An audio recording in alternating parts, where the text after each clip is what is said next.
dari Kampung Pasir Putih, dan kita kasih kesempatan untuk menanam satu pohon, dan mudah-mudahan hidupnya pohon ini sama dengan hidupnya mereka, samawa. Amin. Saya minta nanti ketika ini ditanam, yang para leluhur pemodal baru datang kepada kita. Ya tidak-tidaknya menyiram, memberikan pupuk. Istilahnya kan setelah kita menikah kan kita harus pupuk, sehingga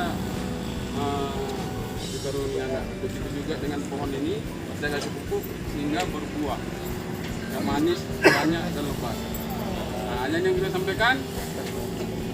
Assalamualaikum warahmatullahi wabarakatuh. Iya, bang, dulu bang,